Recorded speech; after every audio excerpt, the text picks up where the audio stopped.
Sal Barry. I like talking, which is funny because I hate the sound of my own voice. There's a paradox for you. And Tim Parrish. So note to self, if you ever promote a show, hire a live band. This is the Puck Junk Podcast.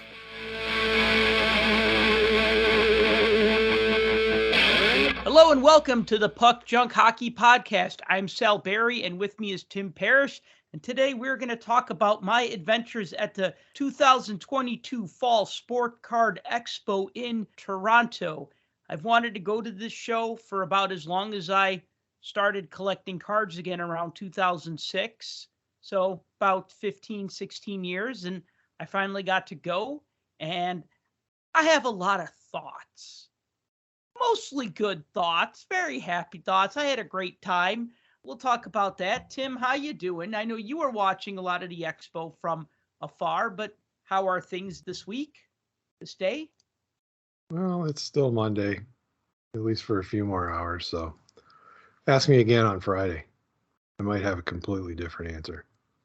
Yeah, Friday I can always find the energy to stay up a little later. You know, that's when I'm like, oh, 3-hour movie? I got the energy for that. It's 10 o'clock. Sure, I'll do it. Why not? I'll just make some popcorn, right? And then yeah, I can always find that extra wind on a Friday if I don't have to get up early the next day and I don't have to be anywhere. Good for you.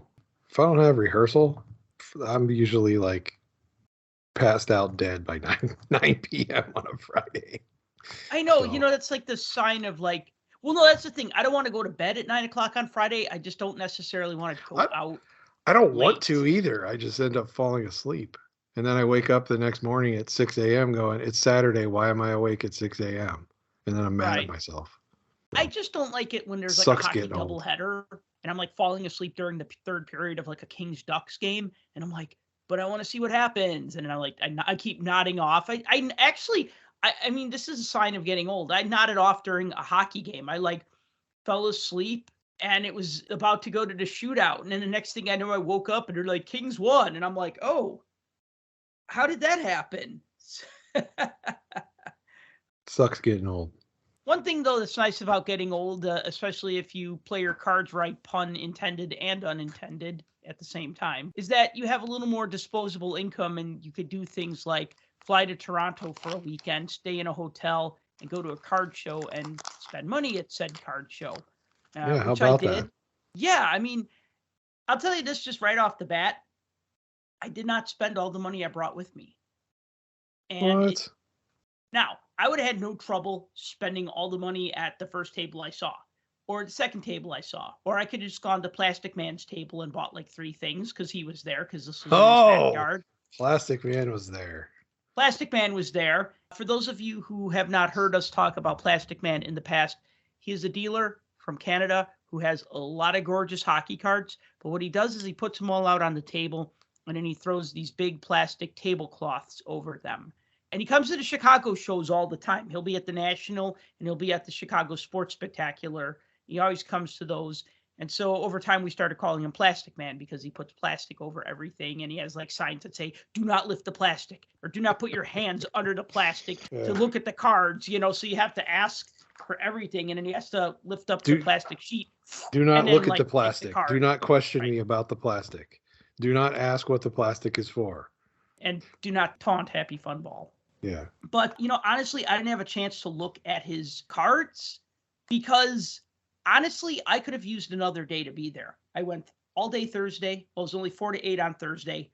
Friday, it was like 11 to 8.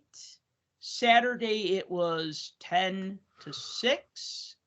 And Sunday, I didn't go, but it was like 10 to 5, I think, on Sunday. I didn't go because then I would have had to stay another night at the hotel, and I didn't necessarily want to do that because I couldn't really imagine wanting to like stay in Toronto Sunday night. I was just like, you know what? Because then I wouldn't get home till like Monday afternoon, and I kind of had things I wanted to do Monday, but whatever. So you pick your battles. I would rather go Thursday on preview night than Sunday, like when the show's wrapping up, because as you know, could have always like gone, and since it ends at 5, you could have got like a late flight. Just checked out of the hotel, went to the show, and then left. You're absolutely right. And the thing is that all the late flights, and I'm not exaggerating, the plane ticket cost jumped by $400. Really? Yes. That's crazy. Yes. My ticket back was about $150. So 150 is doable. 150 is very doable. It's about 100 to get there. 100, yeah, with taxes and stuff, like 120. And I think getting back was about 150. So it was under 300 round trip. Now I did have to check luggage both ways, but still, I mean, we're looking at less than $400 round trip, including taxes, including checked luggage. I have no complaints about that whatsoever. Far cry from my Especially, glory days of flying to Vegas for $49 both ways. oh wow, both ways for $49. But Yeah. the thing is that everybody flies to Vegas, and there's probably a flight to Vegas every hour. Easily.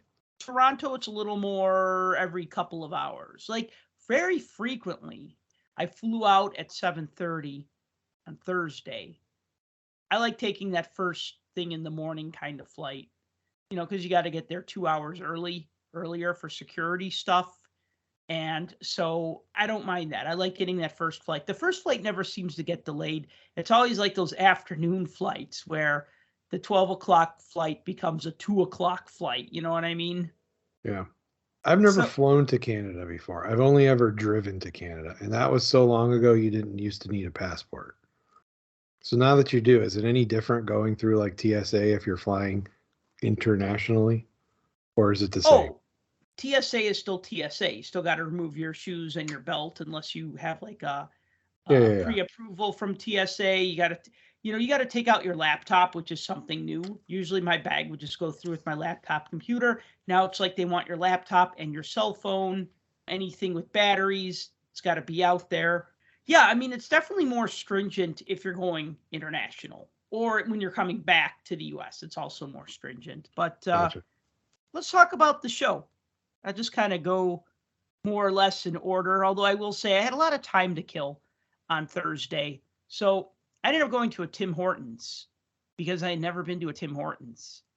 And I saw they had a big sign right underneath their marquee that had a giant Sidney Crosby poster, and it said hockey cards, available here. And I'm like, okay, they're not sold out if they have the big Sidney Crosby sign right underneath their marquee sign. So I went in, I bought 10 packs of cards. I bought an album because I'm a sucker for any album. Anytime a set has a dedicated album, like those old Pro Set albums from the 90s, or the Mailaway Opeachy album from 92, or any other set that has like a specific album, I'm a sucker for those. So the album was like $16.99 Canadian, but it had like the sewn in pages, and it actually had enough pages if you completed the entire set, including all the insert sets, then there's actually enough pages for them. So it was like a smart design, because I remember when Panini put out their Panini Adrenaline XL hockey set, they put them out in albums and there were like not enough pages for the cards. You actually needed 2 of the albums to fit the whole set, which I think is kind of weak, if you're sewing the pages in. Right.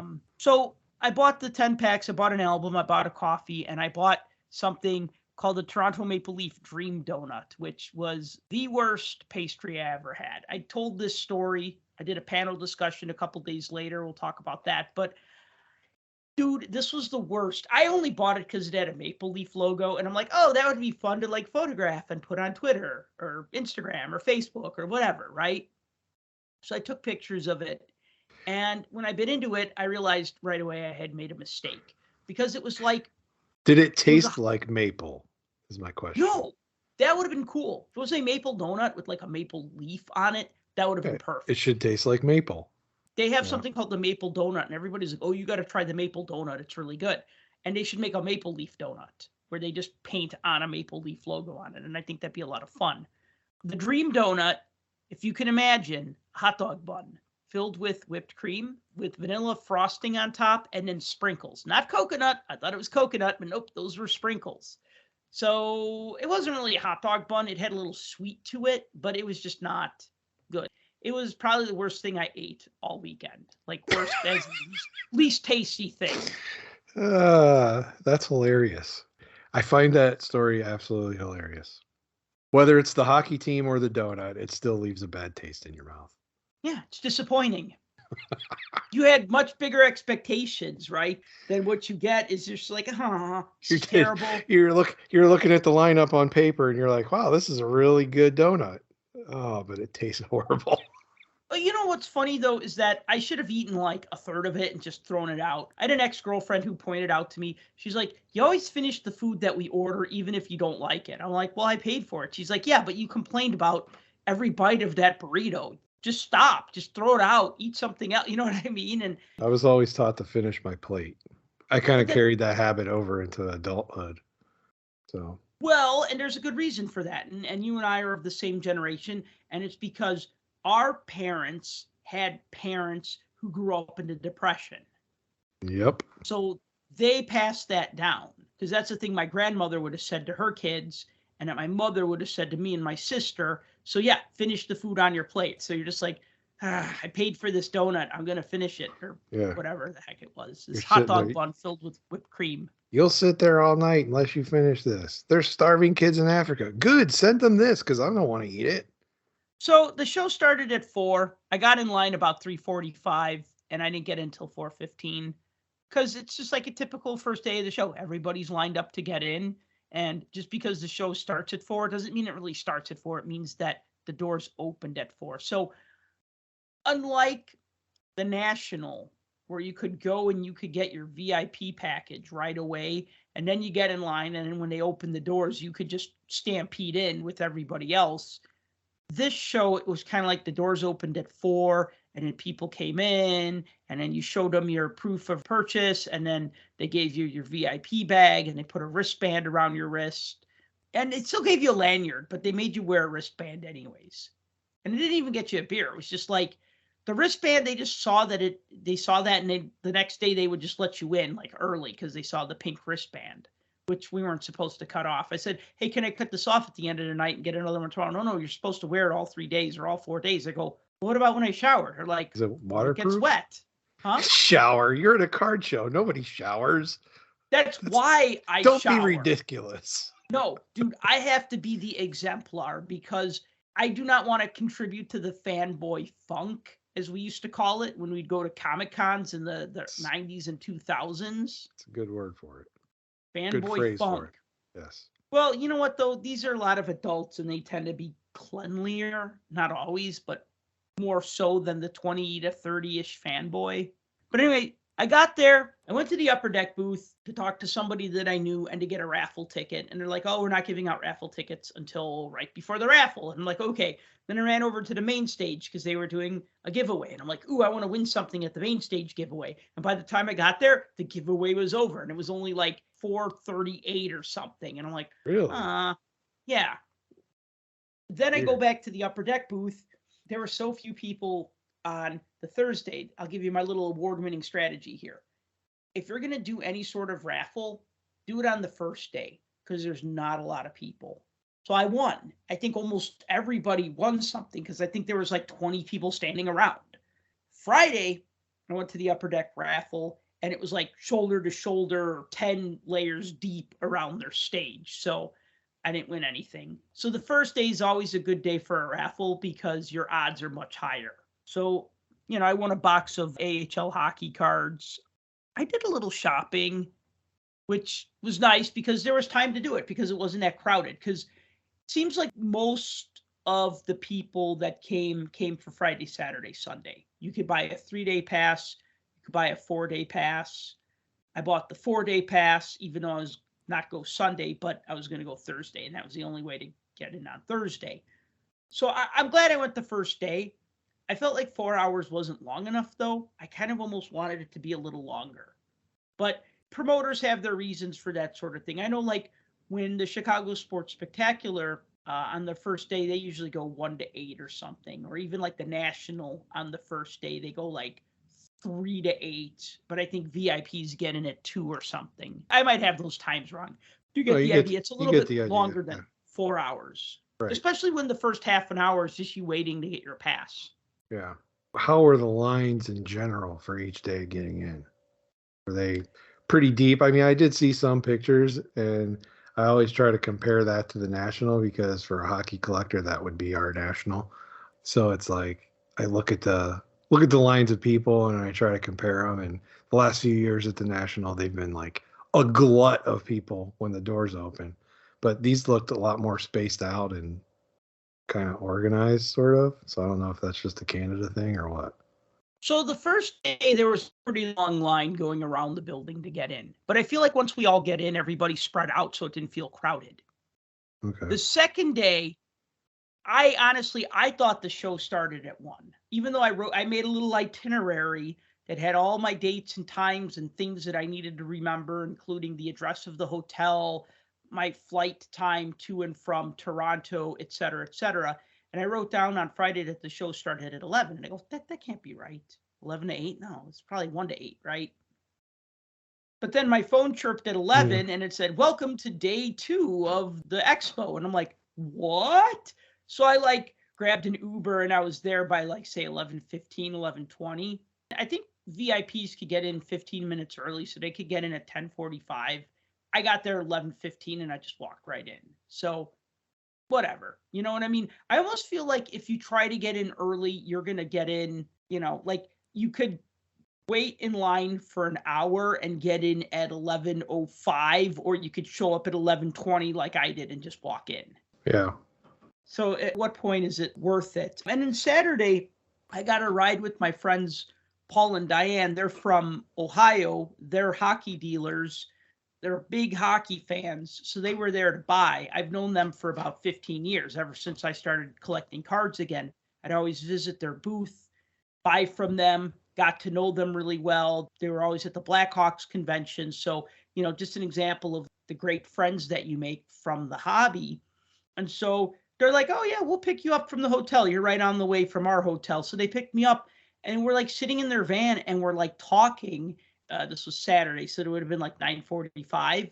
And I jokingly said, well, I can get in early because I have the 4-day VIP pass. But I was kidding. So we're talking. Next thing we know, it's 10:15. And we're like, oh, I guess we should go in. We could have gone in 15 minutes ago. But then it was yeah, but we never get the chance to talk because now that I'm a dealer, I don't go hang out by their table for an hour like I used to. You know what I mean?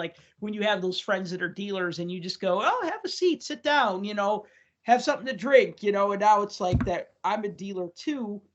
I don't get to talk to them. So we were just happy sitting in their van talking. And they were like, yeah, it's 10:15. Let's go in. So those last 2 days, I didn't really try to get there first.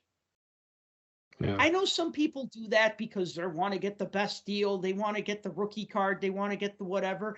And you know what? I'm kind of almost of the mindset that if it was meant to be, it was meant to be. What difference is 15 minutes or a half an hour going to make? I'm not even chasing after what a lot of other people are chasing after. Right.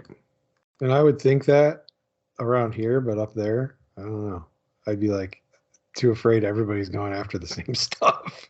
No, and here's the other thing. When you go to the Chicago Sports Spectacular or the National, and there's the cool table that you stay at for 30, 40 minutes because they just have so much great stuff. Yeah. Well, that was every other table at this show.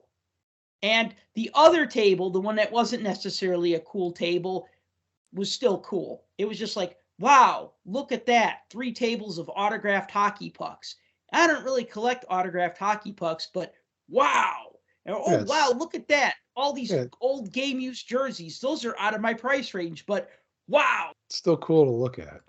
Awesome to look at. But then I would go and I'd be oh, wow, these guys have old Parkhurst cards from 51 all the way up to 64, old Tops, old O-Pee-Chee. And then you'd look and you'd go, oh man, I could just blow through all my cash at this table. And then you'd go to another table and it'd be they'd have rummage boxes, and some were $1 boxes, $5 boxes. Some were 3 for $20, 3 for $50. It just depends on the dealer. Honestly, I don't think I gave every table a long look. And that was because I had a lot of agendas. Thursday, I was doing raffles. Friday, I went to the raffle. There was a couple of panel discussions I wanted to see. Wilf Payment was giving free autographs. You were allowed 1 free autograph, so I got 1 free autograph because that was free. Sure. And I like free. Free is good. Free is good. The actors from Slapshot, they were signing Friday and Saturday. There were 6 different actors from the movie Slapshot that were there. and they did a little Q&A on Friday. Really, it was more so somebody was just talking to them and they just kind of talked and they told stories. And, they told stories and that was it. You know what I mean? It was almost too short. It was like they were on stage for like 15 minutes. Like not everybody told a story. I know Jerry Hauser, who played Dave Killer Carlson, he told a story. And then or one of the guys who played one of the Hanson brothers, he was telling a story about the race cars. And he said that they rented a house and that they set up slot car racing and, because they had nothing to do and they didn't have a lot of money and it was just something to do to kill time and have fun. And he said how eventually all the guys wanted to come over and play with the slot cars. They were like telling their wives, oh, we got a team meeting tonight and I have to go. But really, they were coming over to hang out and play with the slot cars. So that was like the truth that the fiction was based on, and them playing with their toys. Was it an actual Q&A or was it the whole thing moderated? Because I didn't get to see this one. Moderated, and there were no Q&A from the audience. So when they were coming off the stage, people were stopping some of the actors. Now, I sat front and center, and I got some great photos. And I saw Jerry Hauser, and I said, Jerry, may I ask you a question that is not Slapshot related? He said, go ahead. I said, you did voiceover work for the cartoon, The Transformers, and for the cartoon, G.I. Joe. And those two cartoons were a very big part of my childhood. And I said, can you just tell me about like how you got those roles and if you have any memories about that or anything? And he said, well, I was an actor and it was just another gig that came to me. As an actor, you're always trying to find work, so you don't turn work down. And he said he was excited that he was going to be a G.I. Joe character, but he remembers when the action figure of the character that he was voicing came out. Basically, it's like the character's name is Sci-Fi, and it's like Sci-Fi is a man of a few words, and when he's setting up to take his shot with his laser rifle, he can hold completely still for an hour to like wait for his target. And he goes, so I voiced this character who doesn't talk a lot and doesn't do a lot. So he thought that was funny. And then he said that it was cool that he did something like Slapshot that still resonates with people years later, decades later, and that he did stuff like Transformers and G.I. Joe that resonates with people years later or decades later. And then I said, oh, you ever think about going to any of the conventions to sign? He's like, I have, but he's like, it's not like I voiced Optimus Prime. He's like, I voiced Sandstorm in the Transformers, who was kind of a tertiary character. But it was kind of funny that he remembered the characters that he voiced. He talked to me about that, and I asked him if I could take a selfie with them, and he said, sure. So that was awesome. That was really a cool moment, and that's the kind of things that you can't, I guess you can put a price tag on, it's the cost of admission, but that's the kind of stuff that I tried to do as well. I didn't want to just shop because I complained about card shows being too fixated on just shopping. Not enough opportunity for fan interaction with one another, not enough panels. When I went to the National back in 2019, I remember Topps had a presentation, and then they took questions from the audience, and the room was packed because people want to talk about cards. They want to hear about cards. They don't want to just buy cards. They want to engage with the hobby besides, let me open up my wallet and buy these things. So I think there needs to be more of that sort of thing. The Slapshot panel had a good amount of people, but there were empty chairs, So yeah. I think a lot of people were just kind of standing, and they'd stop by, they'd slow down, they'd walk over. And if it seemed not interesting, they'd walk away. But that panel was cool, but it was not really a Q&A. Shows like this that I've gone to, nothing like this specifically, but shows where they have a stage with guests and, Q&A type stuff or whatever. I always like to look ahead of time at the various lists of who's going to be there and talking about what. And if I could ask myself, like, if I could ask them one question, what would it be? Mm-hmm. If I could ask this guy, or if I could ask that guy. And that's why I wondered if the Slapshot guys answered questions, because my one question would have been to Alan Nichols for his character, because he was Upton in the movie. Yes. And the fashion show scene, I won't repeat what he says, but those that know the movie know exactly what he says when he's talking to McGrath, because he doesn't want to do it and he hates it. He thinks it's stupid and it's like the worst idea ever. So I just want to know, like, how many takes did that get to not just bust out laughing while you're trying to deliver that line? Because it's just so crazy and classic. But it's a family show, so I'm not going to repeat it here. But yeah, those that know the movie know what I'm talking about. Also, another Q&A that I went to on Friday, Kirk McLean. So Eric Norton, who used to be one of the hosts of the Fat Packs podcast, he works for Beckett. And so he did this discussion with Kirk McLean, the former Vancouver Canucks goaltender. And, he asked him some questions. McLean talked about his career, talked about playing junior hockey, talked about getting drafted by the Devils and playing some games for the Devils, talked about getting traded, talked about playing for the Rangers later on in his career. And then they took questions from the audience, and I let somebody else ask a question first because there were people there who were like hardcore Canucks fans, and I don't want to be like that guy who raises their hand first. But then when he said we have time for one more question, I put my hand up, and they called on me right away. And I asked Kirk McLean, and I said, you had a cameo role in the Mighty Ducks Game Changers TV series. And everybody started chuckling. And he said, yes, I did. I said, yeah, you played tournament official. And he's like, yeah, that's right. I didn't even have a name. I was just tournament official. And then he talked about being on that show for a brief scene, but he's very excited to talk about it. He's like, oh, I had 3 lines, but they were long lines and it was a lot of fun and it was really cool to do. And then he talked about something else that he had like a bit part or cameo role in or something like that. So that was cool because he geeked out on it as much as I did. Those are definitely moments to, I don't want to say cherish, but yeah, that's the kind of thing. Those are the memory type things, because now you're always going to remember the time you asked Kirk McLean about being in the Mighty Ducks series.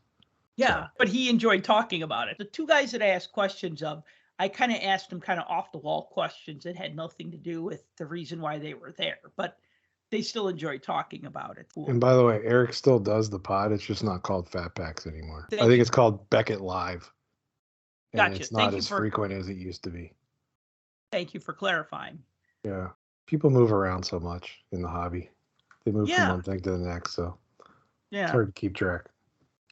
So, a couple of people who listen to the show, I got a couple of really nice gifts. I can't remember who gave this to me. I'm going to have to thank them again. But this guy just, came up to me and he's like, oh, I love the show. And he's like, I know you collect Blackhawks. And then he just gives me this Jonathan Toews autograph. And I'm just like, whoa. Yeah, I know, right? I was so like, wow, can I trade you something for? Oh, no, take it. I know you like Blackhawks. I know you like Jonathan Toews. Jonathan Toews is one of the players I collect. So I was just like, wow. And then another gentleman, he gave me a Brian Campbell printing plate, which I thought was really cool. And then we got to talking.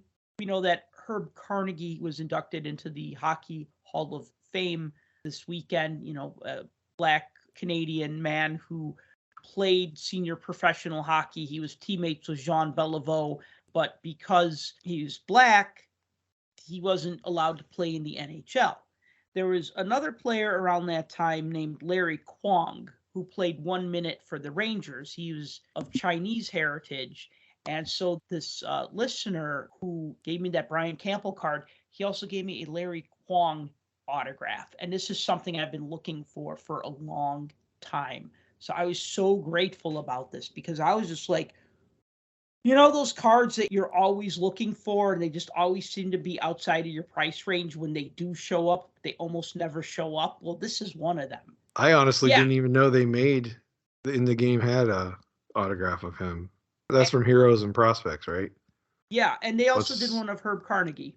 What year was that? Like 2010? 2010, yeah. Good memory. I just saw the design. It reminded me of the 2010 design. So. Yeah, well, when you could see the design of a Heroes and Prospect card and be like, oh, that looks like the 2010. It's not exactly like, no, that's great. It's not like fine, I'm a nerd, letters. Okay? But no, hey, man, you're a nerd. That's why we do this show, because we nerd out on this stuff. We love talking about all the little details and minutia of card collecting. Friday was a lot of fun, and I got some shopping done. I'll talk more a little bit about what I bought. Not going to go through every single thing that I bought. And then Saturday, I was busy a lot on Saturday. I got there. I mean, I said I got there about 10:15, did some walking around, did some shopping. But then at 12 o'clock, Phil Esposito was signing. And I had bought a ticket ahead of time to get Phil Esposito's autograph. So he and his brother, Tony Esposito, wrote a book called The Brothers Esposito. It was published in 1971. My mother gave a copy of that book to my aunt as a present. And then when I got into hockey, my aunt gave me the book. And in 91, I got it autographed by Tony Esposito. And I had it all these years. And I know one year I wanted to get it autographed by Phil, but I couldn't because that was in 2016 at the Chicago Sports Spectacular. And they had a bunch of Chicago Cubs signing autographs. And the line to get an autograph ticket was ridiculous. Yep, I remember that show. It was Yeah, crazy. you remember that show. And so finally, I got Phil to sign it. And so he and Tony have signed it on the title page. And it's wonderful. This is not for value. I was going to say, from the images there, that looks well loved. Yes, it is a well-loved book, but this is for sentimental reasons. Did he have any comment signing that, considering his brother already signed it? He didn't. And let me run down for you what happened. I got there at 12 o'clock, and Ken Reed from Sportsnet was moderating a panel with Phil Esposito, Yvonne Cornwallis, and Paul Henderson. I thought Phil was going to start signing at 12, but they were still doing this panel. Which I watched. Okay. And they did that till 12:15 or so. Then when the athletes came off the stage, everybody was stopping them and talking to them and asking them questions. So Phil probably didn't get over to his table till about 12:30. Well, the line was such a mess that the whole queue was filled. And then it went right, and then it went past Cornwallis' queue and Henderson's queue. The thing was, though, is that if you bought a ticket to get autographs of all three of them on the same item, you got to go first. And then if you had a fast pass, you got to go next. Now, because I bought the gold VIP pass, that included one fast pass. And I told myself, this is where I'm going to use it, because the other autograph I was getting was Peter Bondra, and that was at 2. So I'm like, all right, I'm going to use this fast pass for Phil Esposito. So he gets to his table late, and then all the people getting all 3 autographs get to go. And they also were like entitled to a picture. So it was like a picture and an autograph. And I was joking. It was like, you get a picture, you get an autograph. Now they tell you a story. Now they hold your baby. I mean, it's like all these, whatever, right? And, everybody's getting a little upset because they don't know where they're supposed to stand. Oh, I thought this is the line for the fast pass. No, it's on the other side of the thing. Oh, okay, so we got to move over here, right? It was just that kind of thing where it felt like they didn't have enough people directing traffic. Finally, that starts moving, and I end up getting my autograph at about 1:40, we'll just say. He was only supposed to sign till 1:30. The guy in front of me was really funny. He was a really cool guy to talk to.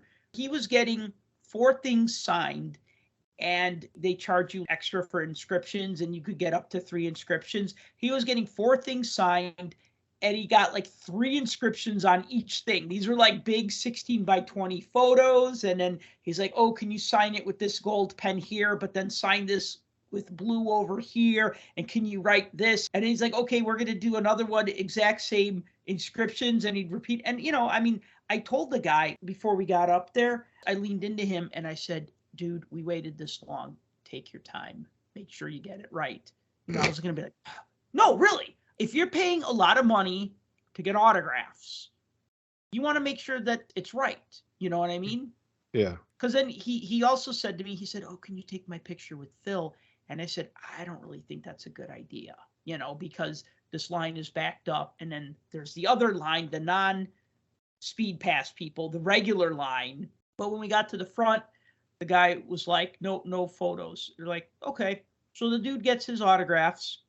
And then when it was my turn, I said to the woman who was helping him, I said, could you please have him sign at the top of the page in black ink? He signs it, but as he's like about to sign my book, he says to her, it's almost 2 o'clock. And she's like, yeah, I know. And I'm like thinking, okay, this is not the time to strike up a conversation. So I said, thank you very much. I took my book and I was happy. And then I had about 15, 20 minutes to kill. Then I went to go wait for Peter Bondra. Now that line was a lot shorter. And if you wanted a picture with Bondra, he would get up, he'd walk away from this table, he'd stand next to the table, he'd put his arm around you, and he'd give you a big smile. And he was just, did not have a lot of people in his line, maybe 50. I mean, I think I got out of his line by like 2:30 or 2:40 or something like that, because it moved slow because he was taking his time. And I think it was a few minutes late. Not that I'm complaining. I mean, sometimes we're all a few minutes late, whatever, that's life. But he was taking his time and he was being very conversational. And I got a team issued Blackhawk card signed by Bondra, which was like postcard sized. And I was always afraid to mail it to him for an autograph because I was afraid I'd never get it back because it's such a tough card to find. So I was happy paying to get that signed because I knew I was getting it signed. I knew I was getting it signed in blue. They actually didn't have a blue Sharpie. They had like a blue fine tipped pen, like a marker. But I'm like, oh, I got a marker, like, because I made that mistake once where I just assumed they were going to have a blue Sharpie and they didn't. And I was bad at myself about that. It was when I met Chris Chelios and I got a rookie card signed and I didn't have a blue Sharpie. So he signed it in black and he even like inscribed it Hall of Fame and everything. And I'm like, oh man, whatever. Life goes on. Yeah. And I imagine logistically speaking, it's not easy keeping everybody on schedule. I mean, I wasn't there. I tried to play along with the live streams, and even that was difficult at times. Yeah. Well, and part of it is that because everybody had spotty to no internet access, the locals may or may not have had internet access. The people like me from the States, I mean, I couldn't use my own data because I have Verizon, and I guess Verizon doesn't work in Canada. Really? I was yeah. No, I just kind of assumed it would. But you know what? I had so many things I had to deal with before going to the show. And I'm not just talking about packing, just all the other stuff that I had to take care of before I left for 3-4 days that I did not have a chance to call my phone company and be like, hey, is my phone going to work in Canada? I just figured I'd figure it out. And that's what I did. So like, the hotel, I had Wi-Fi and it was great. I'd go to Tim Hortons, they had Wi-Fi, it was great. I'd go to eat somewhere, they had Wi-Fi, that was fine. Then I'd go to the show and they had no Wi-Fi. And it was funny. I told you my theory of that. What's that? I told you my theory that the dealers pay extra in order to have the Wi-Fi shut off so people aren't looking at comps in front of their table and they can just sell stuff and make extra money.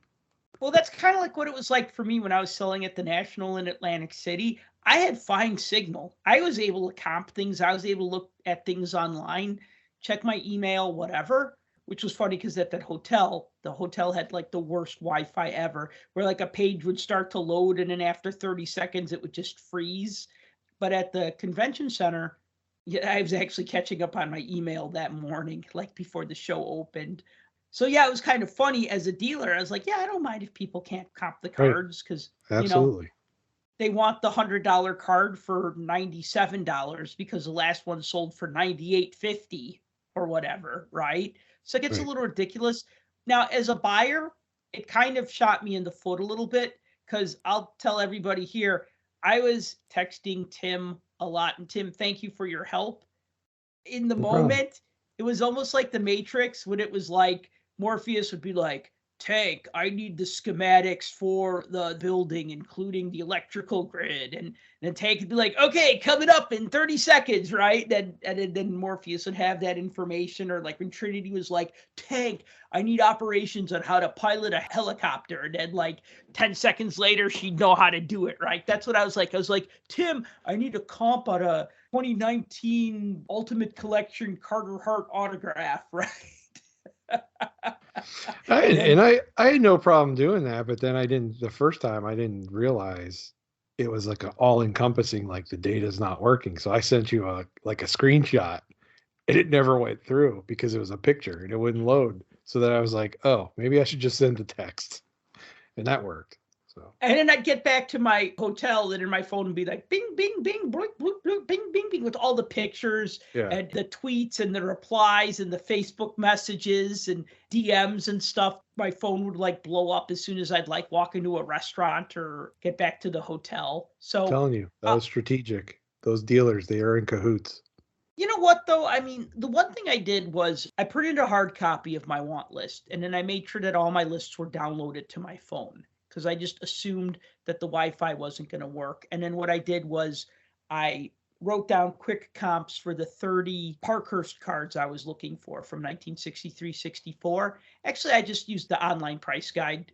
I know Beckett prices are not necessarily comps, but they give me a ballpark like, oh, this is an $80 card.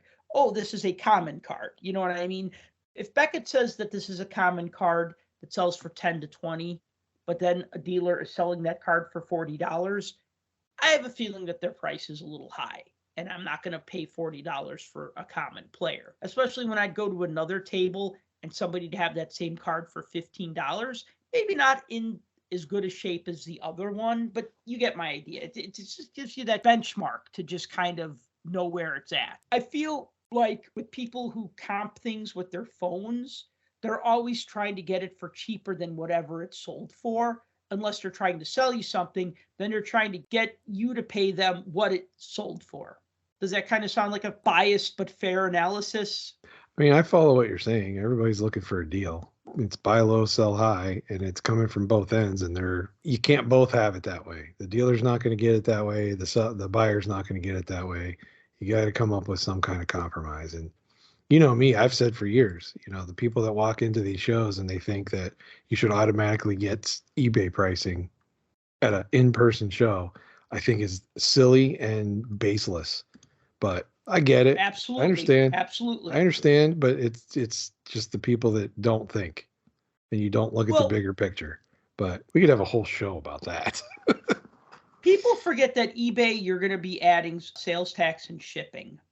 Well, you can add sales tax and shipping, and some dealers on there like to add in their cost into the shipping of how much a bubble mailer cost or an envelope or whatever.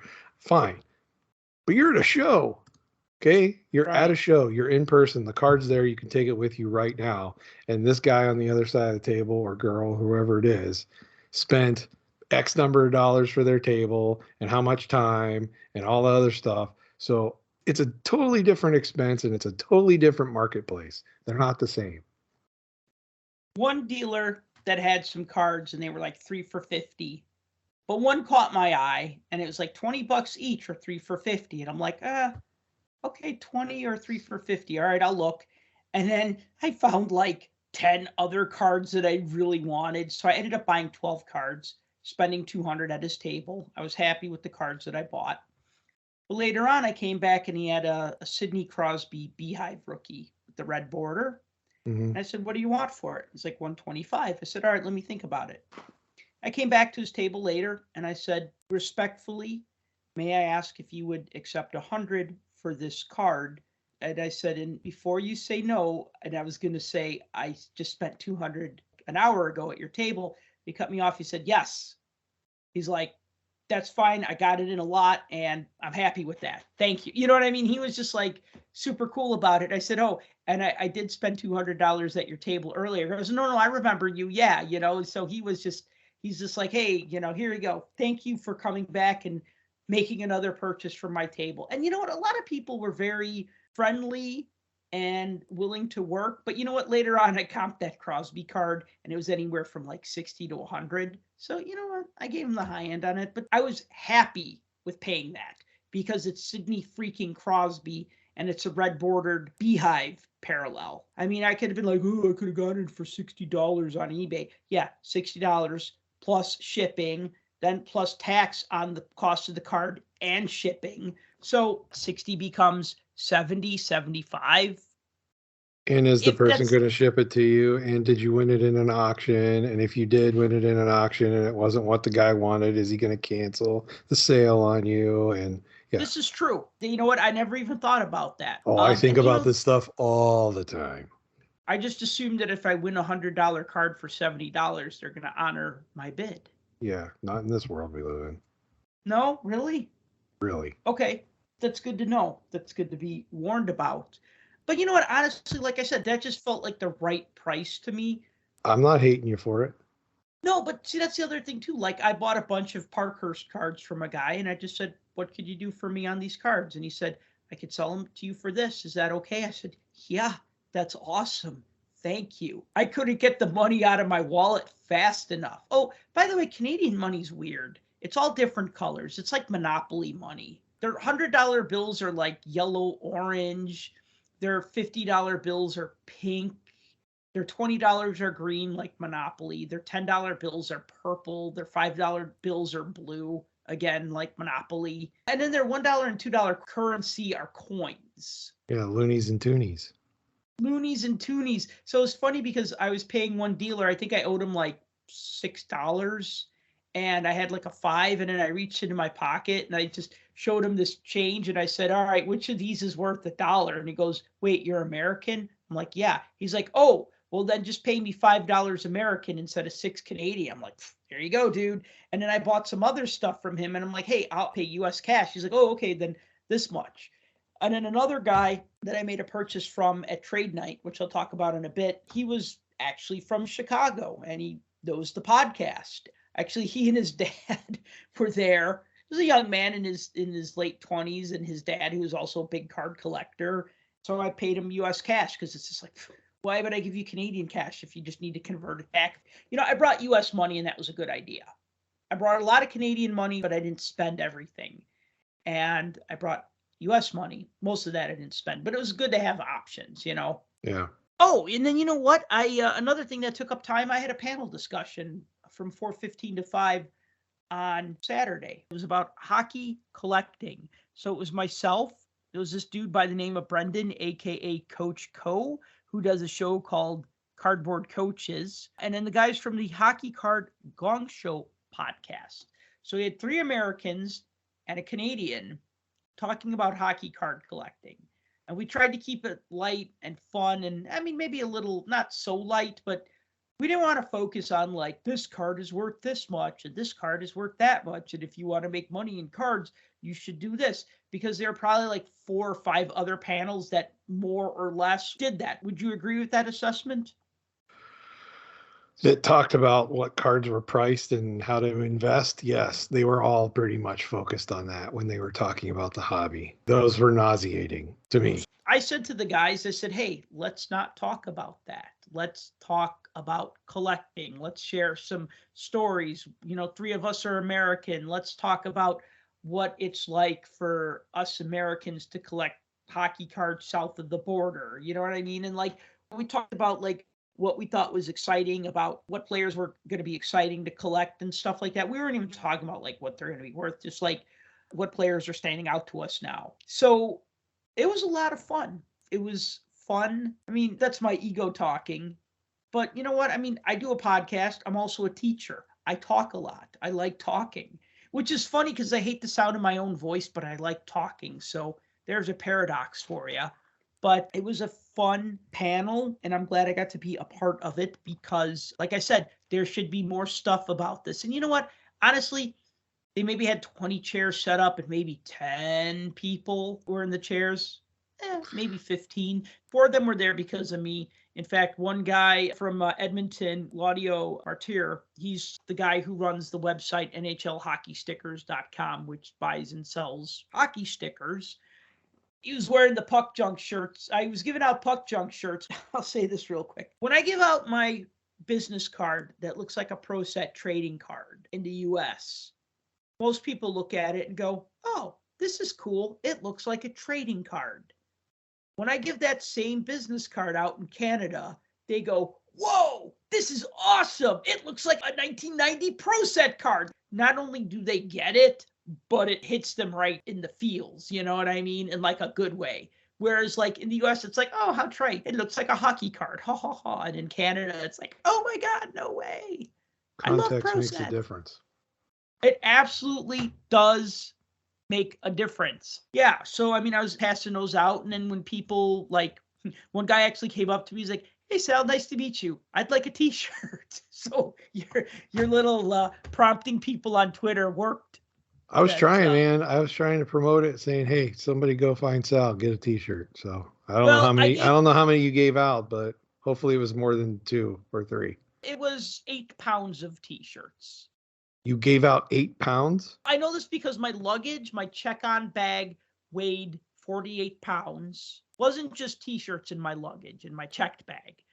But on the way back, it only weighed 40 pounds. Now, there were some things that I put in that bag, but mainly I think the only thing I put in there that I didn't bring with me were some empty 3-ring binders that Upper Deck was giving away that had graphics on them. Like one said 2021 Upper Deck Hockey, one said 21-22 Upper Deck Hockey, one said 22-23 Upper Deck Hockey. And it had like pictures of the players on the front and the back. They're D-ring binders. They're very nice.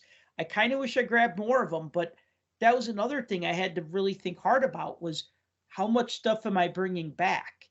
And see, here's the thing.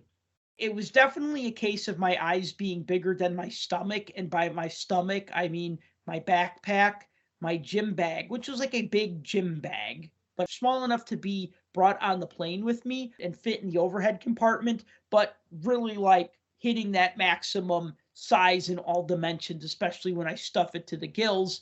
And then the suitcase that can only fit so much. I mean, there was a guy that had all the Tim Hortons sets going back to 15, 16. And I thought very hard about it. And I said, you know what? This is weight. And I mean, already like I had bought some sets. I bought a complete 92, 93 O-Pee-Chee set, which actually I do have, but it's a sealed factory set. So I just decided to never open it because I wanted to keep the factory set sealed. I guess it's like having your set and keeping it sealed and having one to open and put in pages, and then another dude, he had like SP Authentic sets from like the last couple of years for $5 each. So if you're at a show and somebody has a SP Authentic base set and it's costing you $5, do you buy it? If you like base sets that are cheap? I mean, probably. 4 cents a card. Are you that cheap? I'm pretty cheap. Okay. And also you focus on what you like. And I like SP Authentic. So getting SP Authentic base sets for $5. And then he had like a couple of like McDonald's sets from like the early 2000s that were like $5 or $10. And I bought 2 Tim Hortons sets from him. I bought this year and I bought last year's Team Canada set because they were like $20 each. And I already had the album. Even though I bought 10 packs, I'm like, I'm not going to build this set. Not for $2 a pack that only gets you 2 base cards and an insert. Not interested. Just give me the set. That's fine. All of these sets started accruing. They started taking up space in my carry-on bags, and they added weight. They were heavy. I was kind of a slow-moving target going through the airport with my luggage. Like, oh, I hope somebody doesn't knock me over because then I'll be pinned by the weight of my own bags. So did you have to pay the extra money on the way back for the weight? No, because the bag that I checked was 40 pounds. So it was actually about 8 pounds lighter. So I jokingly said 8 pounds of t-shirts, but I gave away about 23, 25 t-shirts. That's pretty good. That's pretty good. I stopped at ComC looking for our friend Stefan, who does the About the Cards podcast. Mm-hmm. He works for ComC in the US, and in Canada, it was just ComC Canada people. They're like, can we help you? I'm like, oh, I'm looking for Stefan. They're like, oh, he's based in Texas, and he doesn't come to shows in Canada. And I said, oh, okay. And they're like, well, can you help you with something? So I introduced myself, and then one dude was like, wait, you're the puck junk guy? I'm like, yeah. He's like, dude, when I was 10, I saw that video that you put on YouTube about the victory set, and I thought it was hilarious. No when way. I was 10. When he was 10. And I like do the math. I'm like, well, how old are you now? He's like 21. I'm like, yeah, I did put up that video about 10 years ago. And then like another guy walks over and he's like, hey, this is Sal, the puck junk guy. He's like, oh, wow, cool, puck junk. I love your site. So I was like talking with these ComC guys for like 45 minutes. That's actually how I ended up closing out Saturday before going to the trade night. Last 15, 20 minutes of the show, instead of like me saying, well, nice meeting you guys, I got to go buy some more stuff.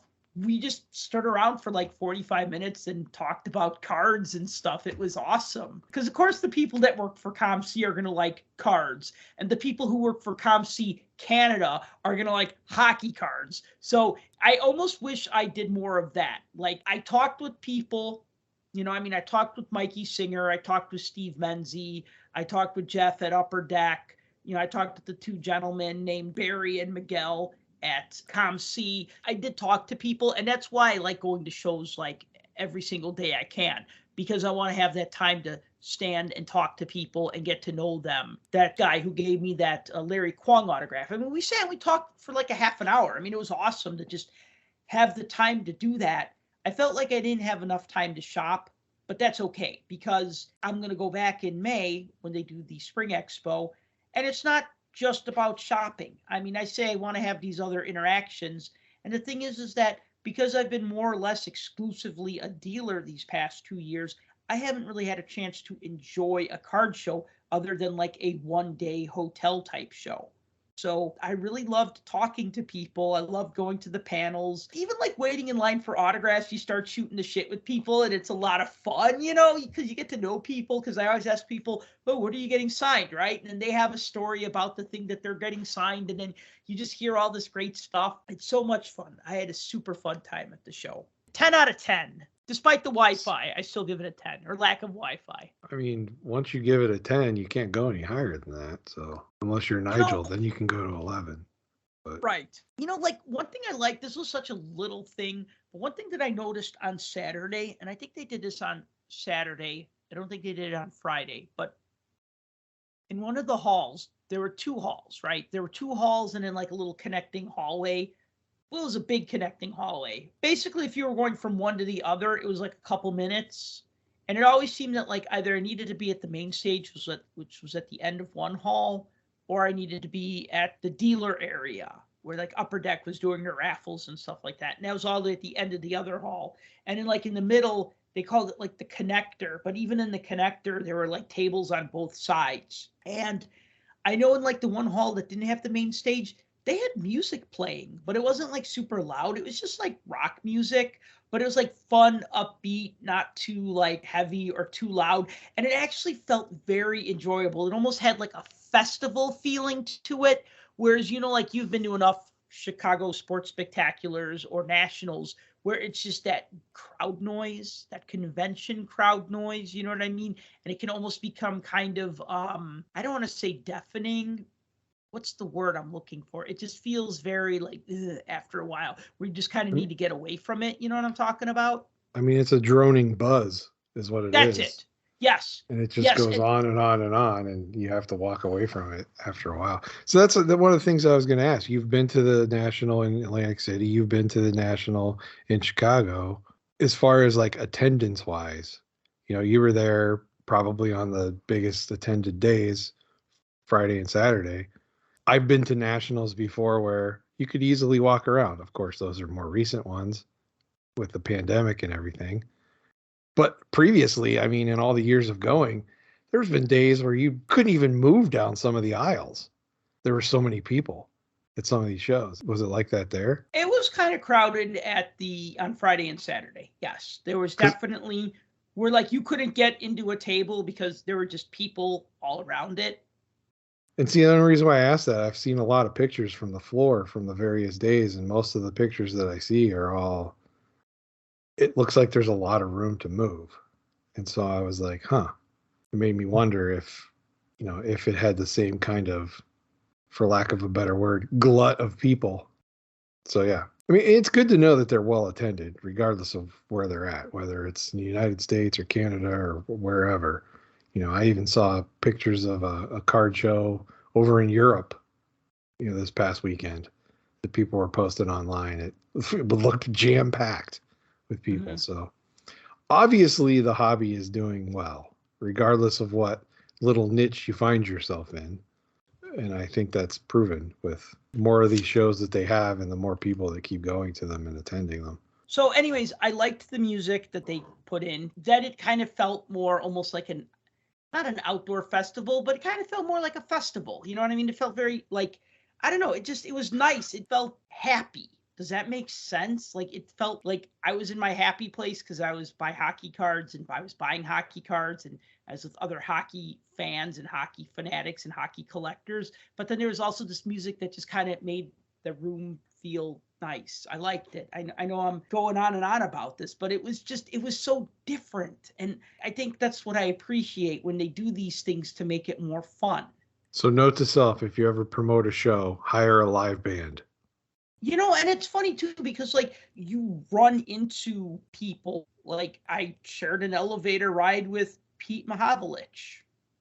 Nice. And I was sitting at a table with two of my friends, and this guy asked if he could sit. Is this older man? And turns out he played junior hockey on the line with Bobby Hull and Stan Mikita. Wow.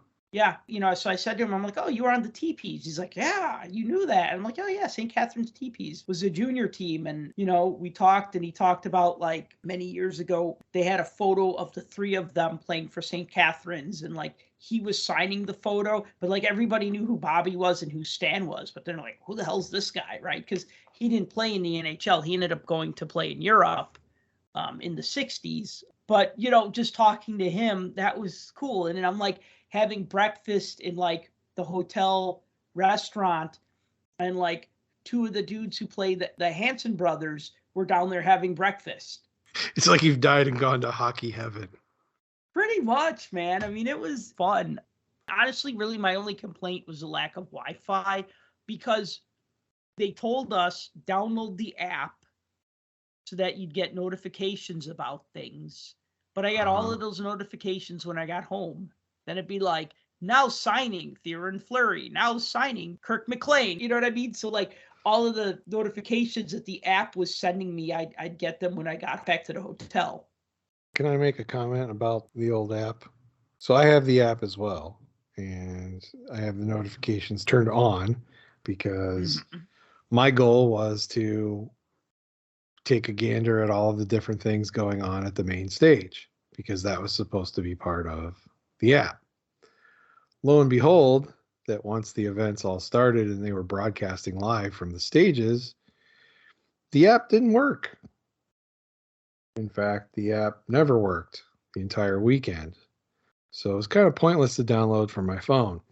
I kind of suspect that it's an Android thing. Even though they have an Android version of the app, it just wouldn't work. And I tried to reset all of the settings on it to different video programs to output the video. Nothing worked. I'm not sure if it worked on an iPhone, because no one has an iPhone in the house at the time, so I didn't really check on there. So maybe it worked on iPhones. Probably did, because there were a few people making comments, but all my comments were, the video's not working. Can somebody help me? And no one ever answered on the app at all. That was my first gripe. Second, I found it. I had to go through Facebook. I had to click on the link on their Facebook page and go through the live stream through the Loom. I guess they have a Loom app thing that corresponds to like a YouTube live session. So it takes you to the YouTube screen and you're watching on YouTube, right? Every time I get a notification on the app, I'd go to the live stream and it would say, now on stage, blah, blah, blah, whoever it is. And I'd go to the live stream and nothing. And I'd sit there and I'd wait a couple minutes, nothing.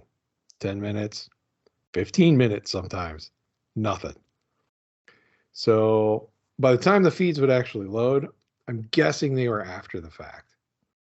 I don't know that it was actually truly live streaming. I think it might have had a delay, 10, 15, maybe longer minutes from the time that the app alerted you that something was happening versus what actually was happening.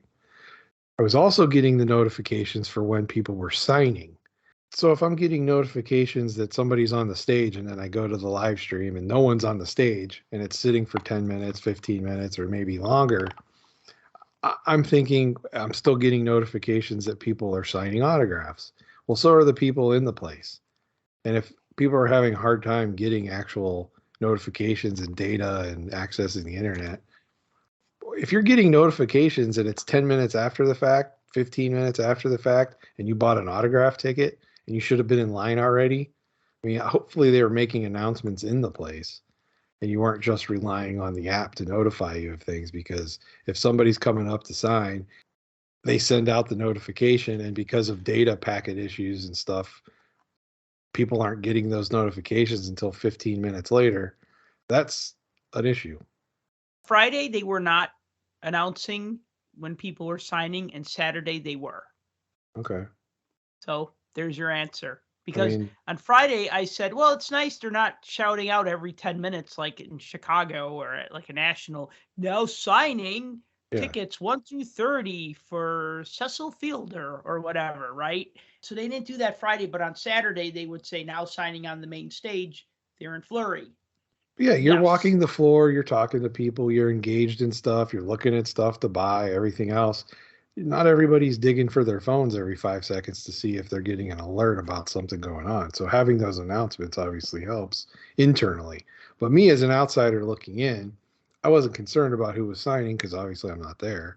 But I was trying to actively watch the live streams.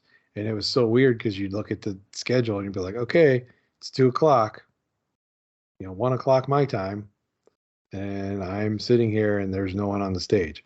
My alert says somebody was on the stage, but they're not there. And I'd sit and sit and sit, nothing would happen. And so then eventually there'd be something on there. That was one gripe I have with the whole app thing as an outsider looking in. And I understand this is a show, go to the show, attend the show, be at the show. Well, I didn't have that luxury. So this is the best I could do. They wanted people to watch it. They wouldn't stream it if they didn't want people to watch it. Exactly my point. If you're going to spend the money and put in the infrastructure in order to be able to do this, I'm all for it.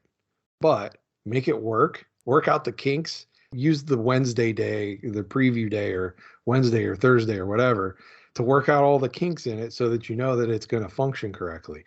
I was thinking that if you were having the data problems and everybody's having internet problems, maybe they were having problems streaming too. Because I noticed on a few of the videos, it would lock up or it would buffer. Quite a few of Eric's interviews would buffer. They got so annoying that I would just stop them, wait for 5 minutes, and then back up the video and just play it. So it would stop buffering because it would do that live. And it was kind of getting annoying. So from what I understand, I believe this is the first time they've attempted to live stream stuff from the expo. And I think it's cool. I think they should do that from the national. I think they should do it for the industry summit. I think they should do it from any of the big shows, the Dallas show, the White Plains show, any of the bigger shows across the country, that they have other things going on other than just walk up to a dealer table and sort through cards. If they have guests, if they have Q&As, if they have any of that, I think it should all be available. I mean, with the hobby as big as it is and how much focus has been put on it over the last couple of years, and yeah, I know everybody's complaining that prices are going down and, oh, we're losing money and blah, blah, blah. No, there's still a big part of it that has collectors engaged, and I think that would help, especially if you don't have the wherewithal or means to get to a show like this. Like, there was no way I could go to Toronto and be at this show. As much as I would love to, I'd do it. I don't go to the National every year, but I go when it's in my backyard. I've never been to White Plains. I've never been to the Dallas show. I've never been to a show out west, except when I lived in Vegas, and well, that's a different story. But you know what I'm saying? So this is a way that you can actively participate in things and jump into some of the chat rooms and talk with other collectors and stuff. You and I did it with the virtual expo, and it was great. We had people come and talk with us all the time throughout the weekends, throughout every show, hang out. We talked hockey cards for like 3 days straight at both times. And it was awesome. It was a great experience to do. And for people that can't get to these shows, I think this is a way to open it up. So it was kind of annoying. I get it. I figured this was like a trial run thing and they hadn't tried it before. And this was kind of like a new thing for them. So I'm all for it. They just got to work out the kinks for it better. The other complaint I have, the content wasn't entirely long enough. And I get it. There's other things going on and people have to be certain places. Some of those Q&As with the various people that were up on the stages, I mean, it was bare bones minimum as far as what content was made available for some of those discussions with people. And I don't know how many of them you actually caught. I wasn't able to access any of them on Friday, but I watched them all on Saturday and most of the ones on Sunday. And I got to tell you, I wanted way more than that. And so, for instance, okay, so they had Yvonne Cornway, Paul Henderson, and Phil Esposito up on stage, all discussing the 72 Summit Series, telling stories, that kind of stuff. That's great. They were up there for a little while, told some stories, did some stuff, got to the point where they were asked questions from the crowd. There were a few questions from the crowd. That one was kind of well-timed, and I think it worked out, fairly well, and it was kind of entertaining. When you got beyond that, like Mike Madonna was up there talking. Legion of Doom was up there talking. Errol Thompson was up there talking at one point. They had Daryl Sittler up there talking. Those were so fast. Like they were done in 3-4 minutes. And you looked on the schedule and you're like, oh, we got a Q&A with Mike Madonna. It's supposed to go for 15 minutes. It was over in like 10. Errol Thompson's up there, supposed to talk for 15 minutes. It was over in like 6 minutes. And it's like, if you missed any of it, it's gone, done and over with. If you were 5 minutes late, over. And I felt like there should have been more, more involved with those. And most of those didn't get questions from the crowd. And that's why I asked, how many people were at your portion of it when you were up there talking, because I don't know that there were that many people in the crowd to even ask the question. Mike Madonna had a few. The Legion of Doom had a bunch. But Errol Thompson, yeah, okay, I get it. He played a long time ago, and some people probably don't even know who he is. But still, this is a hockey great. There can't be like one question that somebody wants to ask the guy. Daryl Sittler up there. There should be like 1,000 people waiting to ask questions. See, now with Sittler and Thompson and Wolf Payment, they should have had the three of them doing a panel. They were signing on different days and at different times, but I would have tried to get the three of them because they're all Maple Leafs from the 70s. Maybe they didn't all play together. They might have been teammates, but they kind of all played within the same era. That would have made it more fun. But, yeah. No, I agree with you. The banter between Cornway, Henderson, and Esposito was hilarious. Listening to those three talk. I agree. And BS with each other. Yeah, and I thought the story that they told, because they were asked, one of the questions was, what was it like playing in Russia back then? And having, everywhere they went, there was like armed guards with machine guns, like watching every move they make and like eyeballing them like they were going to steal the Queen's jewels. And it was like, I think during that conversation, I think it was Paul Henderson that said something like, the biggest mistake they made was take our beer away. Once they did that, it was on. And I thought that was hilarious. And that got a good chuckle from the crowd. But that kind of stuff is great. And I get you want to have some exposure with the quote unquote influencer type people and that kind of stuff. But the future of the hobby panel, gag. Like literally, I could throw up just thinking about it. The hobby content creator panel that they had, nauseating. Like seriously. And regardless of your opinion of the people that were on them, the whole idea behind them was ridiculous. I think they were absolutely ridiculous. And there's a better way to do that. And there was a better way to present it. And I don't think they did that the way they should have. Everybody's heard my opinions of some of these people, and I don't have to repeat them. But another thing that was kind of, and I know I'm nitpicking, but all the kids' case breaks, they got to get a better moderator for those. I'm sorry. Okay. That was rough. It was really rough. And I heard some comments from people afterward on social media about how disorganized a few of them were. I don't know how the one went on Sunday because I didn't watch that one. But the one on Friday and one on Saturday I watched. And I saw comments about how, there were mix-ups on who was supposed to get what cards and what was being handed out and were they going to get base cards and this, that, and the other. Again, all things that should have been figured out well ahead of time. But again, if this is all new and you're going to broadcast and do all this kind of stuff, you got to work out the kinks. So maybe going forward, maybe the spring show will have, be a better setup for us outsiders that don't get a chance to travel north. So I should probably talk about trade night because we haven't talked about that yet. So trade night was $25 to get in. It was run by a company called Mint Inc. The grading company? They're a store. Okay. Yeah, not Mint Grading, no. And then Breaks After Dark, which I think they sponsor that or something. That was on the gift bag that they gave. And actually, they gave a pretty cool swag bag for the trade night, which included a brake mat, which included like a card stand and a t-shirt, which mine was a little too big, so I gave it to somebody else. But they gave some cool bags when you got in. You got a drink ticket, a food ticket, and a raffle ticket. If you weren't getting alcohol, they didn't care. Like I was like, hey, can I have an orange juice and a water? They're like, sure. You know what I mean? Because I wasn't going to get the booze because I'm not really a big drinker. Then the food ticket, they got a chain of pizza restaurants called Pizza Pizza, which I just thought was Little Caesars in Canada, because what does Little Caesar always say? Of course. I mean, pizza, right. But it wasn't. They're not the same. And their pizza is, I'd say, better than Little Caesars. That's not hard. It's not hard to pull off. Bar. Yeah, I was going to say. Yeah.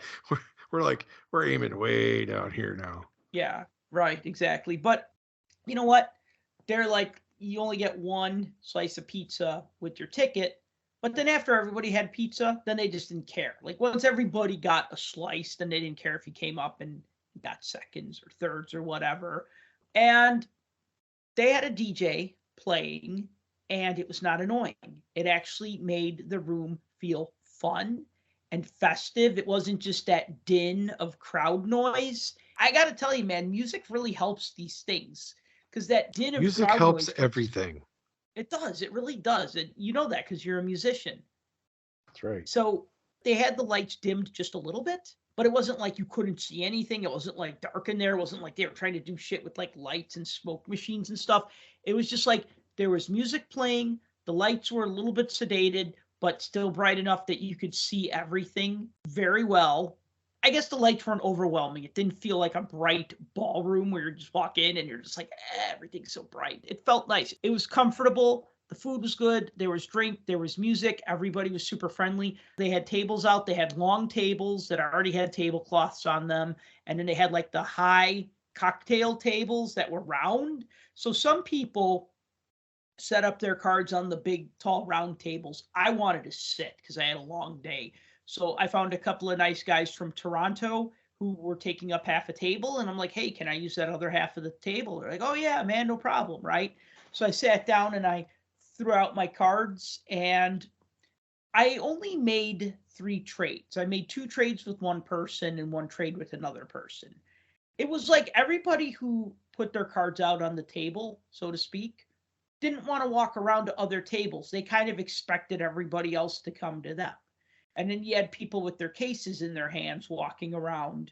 But then you'd have people walk around like when things got slow or, hey, can you watch my table? I'm going to go look at their stuff. So that was definitely a situation where I wish I was set up with a friend. Like if it was you and me, I could be like, hey, Tim, I'm going to go stretch my legs. Can you watch my stuff? And then I'd come back and then you go walk around. You know what I mean? Like it would have definitely worked better if you were partnering with somebody or working in a tandem or something like that. Sure. So I could have probably made more trades if I walked around. I really didn't want to walk around. I was tired and I had my t-shirt out because I was trying to promote the podcast, the website, the blog, all of that. I was passing out business cards, passing out stickers. Really was more interested in recruiting people to listen to our show and check out the blog. Nothing wrong with shameless self-promotion. No, that's why I was there. I mean, I kept telling myself, I'm here to promote myself. I'm here to promote the podcast. I'm here to promote the blog. But I'm also at trade night to make trades and to get rid of things I don't want. And I did get rid of a few things that I didn't want, but I was a little disappointed that I didn't make more trades. Nobody really wanted to buy. And then it kind of got a little obvious where like everybody was fixated on one card that I had out there. Oh, what do you want for that card? Well, I could do this. Well, maybe you could do that. And it's just like, it's like, which card was it? It was a Mitch Marner autograph jersey card. numbered out of like 25 or something. Ooh. And I was in Toronto, so I knew that this would be the place to trade it. But the thing is that nobody offered me like one card for it. It'd be like, well, I'll give you these 3 cards. And it's like, no, that's okay. You know, that's the thing. You want to make a trade that you feel good about, right? Or they'd say, what do you want if I paid you cash? And I'd say this much. And they're like, would you take that much? And I said, you know, I respectfully decline. I'm going to just take this home and it's going to go right back in my display case. Yeah, if you pay me in American dollars instead of your funny, crazy Monopoly money. Monopoly money, right. One thing I did pick up at trade night, I picked up 2 lower end Justin Fields rookie cards, which was nice. That's off the grid. He's off the grid, but this kid who came up to me with this bro case, he was a football collector. I had a box of CFL football cards from 2020. So we worked out a trade for that box because I didn't want the CFL football cards. He was a big football collector. He didn't have any hockey cards for trade. I'm like, well, what do you got? Right? Oh, you got some Justin Fields cards. All right, let's wheel, let's deal. Actually, he did collect a little bit of hockey because I also traded him like a hockey card of like a Senators player that I would never be able to get rid of in Chicago. Another highlight was I traded a couple of like low-end Maple Leaf cards, but one numbered Austin Matthews card from Stature. And I traded those for a Matt Boldy Young Gun. So I now have one Upper Deck card from this year, and it's Matt Boldy. Nice. That's a good one to have. I figured that if I trade for Matt Boldy, actually that very same card was printed on my VIP Gold Pass. Like if you got a gold, silver, or bronze pass, they had different players printed on them. I don't know who was on the silver or bronze pass, but Boldy was printed on the gold pass. And I figured out, you know what? He had this card. He wanted to trade for it. And we agreed to the terms, made the trade. And it was good. I kind of wish it was more like that. It was almost kind of like I had a good Maple Leafs card that got traded. And I had a sealed box of CFL cards and that got traded. And then like a few smaller things. But I really brought a lot of cards that I wanted to move and nobody was interested. Everybody just wanted high-end stuff. Like they'd come to me, they'd be like, well, I want to trade, but all I have are these $1,000 graded cards. You know, when they say like, I'm playing checkers and you're playing chess, but then it was like marbles and chess. You know, it didn't even use the same board. At least checkers and chess used the same board. When you have like $5, $10, $20 cards that you want to get rid of, make me an offer. I'll take your Canadian money for them, whatever, right? Trade me some Blackhawks, trade me something that I'd like. And they'd just be like, well, I got these graded Young Guns. It's like, oh, can't do anything there. So I was kind of like almost too small of a fish to be at trade night. You know, I would have been. I'd hear, How? hey, I got these Nope, I'm out. They wouldn't even get the sentence out. Yeah, they'd say, and you'd be like, nope. Yep. And they'd say, Gretzky. You'd be like, I'd still say nope.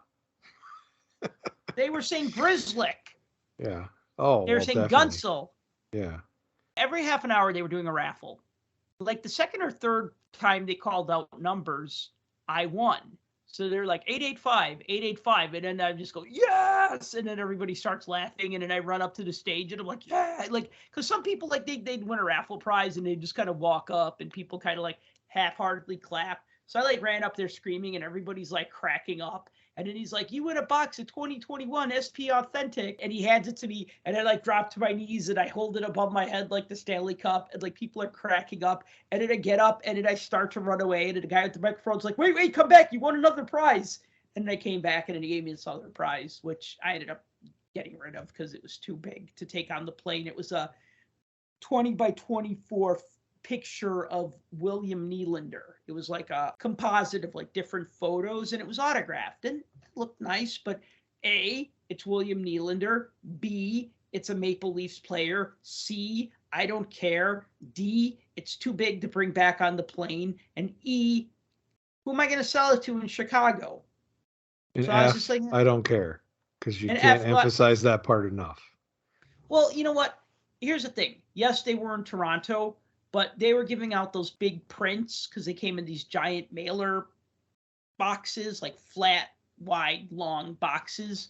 They weren't rolled, they were flat, and they came in top loaders, and they came with the COA. So, I mean, they were nice.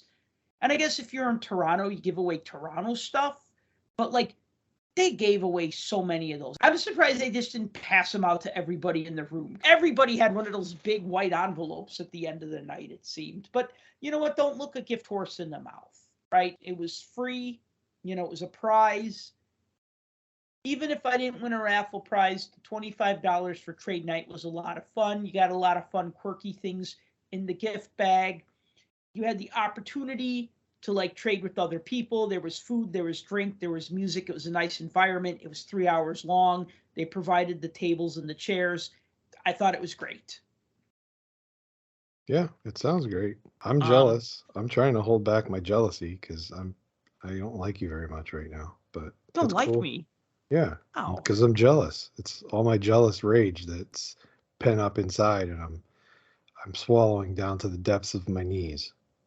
Because I wish I would have gone. I used to hear of people like going up to these shows long distance like that and buying a bunch of crap and then just setting it up to mail back to them. And I know the postage costs have skyrocketed, but have you ever consider that? Like everything you buy, just box it up and UPS into yourself?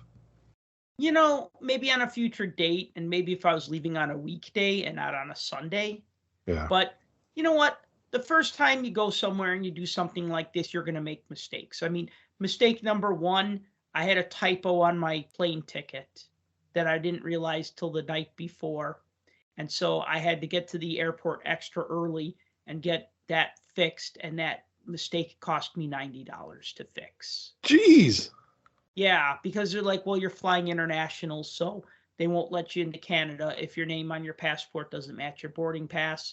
And then after some phone calls and 15 minutes and me standing there trying not to cry, because all night I was like, oh God, I can't fix this. And I tried everything I could to fix it online and I couldn't. And so I'm like so worried, like, am I going to get turned back? Are they going to say, you know what I mean? Like that cost me $90. And then when I got out of the airport, I didn't know they had a free shuttle to the hotel. So I took a cab, but I took one of those fancy cabs and it was $26 because I didn't know any better. There's just a bunch of taxis in line and they said, take that cab. And then it was like literally a 5-minute ride and I paid $26. And well, no, I paid 25 because I didn't have a single. And so then the guy let me slide on the dollar, but he was very mad. He's like, well, you owe me $1. I'm like, dude, you're charging me $26 and you drove for 5 minutes. He's like, well, I told you the price. I said, yeah, I kind of assumed it'd be longer than a 5-minute drive, but okay. So, I mean, already I'm off to a great start. So, yeah, I made some mistakes. I didn't know what restaurants to go to the first night I was there. So I ended up just eating in the hotel restaurant, which was kind of overpriced. But I felt really cool just saying, yeah, just charge it to my room. So that was almost worth it right there. Yeah. You live and learn, right? Somebody who listens to our show, he came up to me and he said, hey, I didn't know about the Cardophilium set, Hall of Fame set. I just listened to that podcast. He said, it sounds like an awesome set. He's like, I found it at the show. And he was super excited because he learned about that set from our podcast. And then he went to the expo and he bought that set. And so he was just like so geeked about that. And then the other thing is that I actually found the Legends of Hockey postcards that I needed. I needed 4 of the 5 series. And I literally bought them from the Hockey Hall of Fame. They had a table set up there. They were selling a lot of like shirts on clearance for like $5. So I got like an induction class of 2018 shirt for like $5. It just has the logo and their names on it. They had like a lot of shirts and stuff like that for like $5. And then they had these cards, which actually were not cheap. But I got the 4 series that I needed. And I got 7 Parkhurst cards, and I got a few other things like a Stan Mikita autograph and a Winnipeg Jets team set from 84-85 and a Calgary Flames team set from 85-86. I'm talking about like team issued cards from like either the team or like Red Rooster or something like that, which I would have found way more of that stuff if I had the time. Like there was a guy selling all junior sets like from the 80s. I just did not have the time and the chance to go through that. But that's my jam right there. Like, oh, you have a Kitchener Rangers set from 80-81. That's the kind of stuff next time I'm going to try to spend a little more time looking for. But, so I did make some mistakes. I could have used another day there. I could have not paid $26 for a cab ride. I could have probably known some of the restaurants a little better, maybe gone a day early and explored the city, but whatever. You know what? There's always a next time. So I'm looking forward to next time. Speaking of next time, we should wrap this up. Yeah, we should. So any last thoughts? Other than my jealousy that's raging through me right now, like the lava flow from newly activated volcano, I'm good. All right. Well, before Tim rage quits this podcast, I guess we should wrap it up then. So thank you for listening to the Puck Junk Hockey Podcast. As always, if you've enjoyed this show, please be sure to like and subscribe. Please be sure to write us a review on Apple iTunes Music. Give us a follow. Tim's on Twitter at TheRealDFG. I'm at Puck Junk on Twitter. And until next time, collect what you like. Peace out. For more hockey goodness, follow us on Twitter at Puck Junk.